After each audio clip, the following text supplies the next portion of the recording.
வணக்கம், நான் டாக்டர் ஜெயலட்சுமி.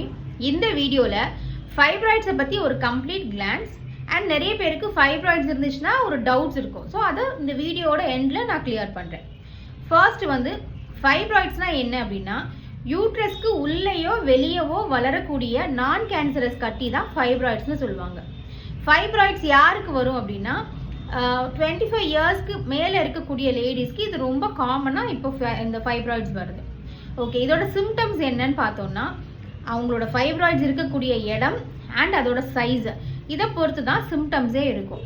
இப்போ நான் சொல்லக்கூடிய சிம்டம்ஸ் எல்லாம் ஒரு காமனான சிம்டம்ஸ் தான். ஃபர்ஸ்ட் ஒன்று ஹெவி ப்ளீடிங்காக இருக்கலாம், இல்லைன்னா ப்ளீடிங் ஸ்டார்ட் ஆகிட்டு ஒரு 10லேருந்து 15 நாள் வரைக்கும் உங்களுக்கு ப்ளீடிங் இருக்கும். சில பேருக்கு ரொம்ப பெயின்ஃபுல்லான ப்ளீடிங் இருக்கும். சில பேருக்கு என்னென்னா அந்த ப்ளீடிங்கில் பெரிய பெரிய கிளாட்ஸ் இருக்கலாம். லோ பேக் பெயின் இருக்கலாம், கான்ஸ்டிபேட் ஆகும், ரொம்ப அடிக்கடி யூரின் போகணும் அப்படின்ற ஒரு சென்சேஷன் இருக்கும். சீக்கிரமாக டயர்ட் ஆகிடுவாங்க. எதனால்னா அந்த ஹெவி ப்ளீடிங்னால ரொம்ப குவிக்காக டயர்ட் ஆகிடுவாங்க. அண்ட் வயிறை பொறுத்த வரைக்கும் ரொம்ப ப்ளோட்டடாக இருக்கிற மாதிரியே இருக்கும். ஸோ இதுதான் ஃபைப்ராய்ட்ஸ் இருக்கக்கூடிய ஒரு காமனான சிம்டம்ஸ். இப்போ ட்ரீட்மெண்ட் பார்க்கலாம். இப்போ எல்லாரும் நினைக்கிறாங்க ஃபைப்ராய்ட்ஸ் இருந்துச்சு அப்படின்னா சர்ஜரி பண்ணிடணும், யூட்ரஸை ரிமூவ் பண்ணிடுவாங்க. அப்படி கிடையாது. ஃபைப்ராய்ட்ஸ் இருக்கக்கூடிய இடம், அதோட சைஸு, சிம்டம்ஸை பொறுத்து தான் உங்களுக்கு ட்ரீட்மெண்ட் ஆப்ஷன்ஸே இருக்கும். சில பேருக்கு அவங்களுக்கு ட்ரீட்மெண்ட்டே தேவைப்படாது. அது ஒரு பர்டிகுலர் ஏஜ் போனால் அதுவே ஷ்ரிங்க் ஆகிடும்.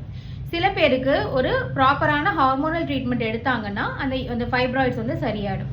சில பேருக்கு அந்த கட்டி மட்டும் ரிமூவ் பண்ணுற மாதிரி இருக்கும். சில பேருக்கு கம்ப்ளீட்டாக யூட்ரஸ் ரிமூவ் பண்ணுற மாதிரி இருக்கும். ஸோ இதெல்லாம் நான் ஃபர்ஸ்ட்டு சொன்ன மாதிரி உங்களோட சைஸ், உங்கள் லொக்கேஷன், சிம்டம்ஸை பொறுத்து தான் ட்ரீட்மெண்ட் ஆப்ஷன்ஸ் இருக்கும். அண்ட் நிறைய பேருக்கு இப்போ காமனாக இருக்கக்கூடிய டவுட்ஸ் நான் சொல்கிறேன்.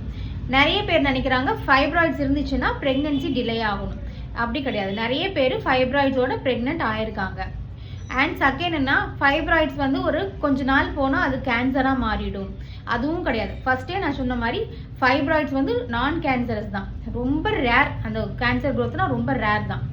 அடுத்து எல்லாருமே சர்ஜரி பண்ணிக்கணும், யூட்ரஸை ரிமூவ் பண்ணணும், அதுவும் கிடையாது. உங்களோட சைஸ், லொக்கேஷன், சிம்டம்ஸை பொறுத்து தான் அந்த யூட்ரஸ் ரிமூவ் பண்ணுறதுக்குரிய ஆப்ஷனே இருக்கும்.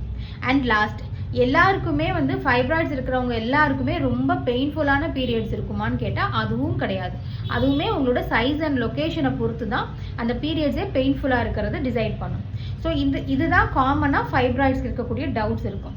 ஸோ இன்கேஸ் இதை தாண்டி உங்களுக்கு டவுட்ஸ் இருந்துச்சுன்னா கீழே கிளினிக் நம்பர் இருக்கும். நீங்கள் காண்டாக்ட் பண்ணி உங்களோட டவுட்ஸை கிளியர் பண்ணிக்கலாம். தேங்க்யூ.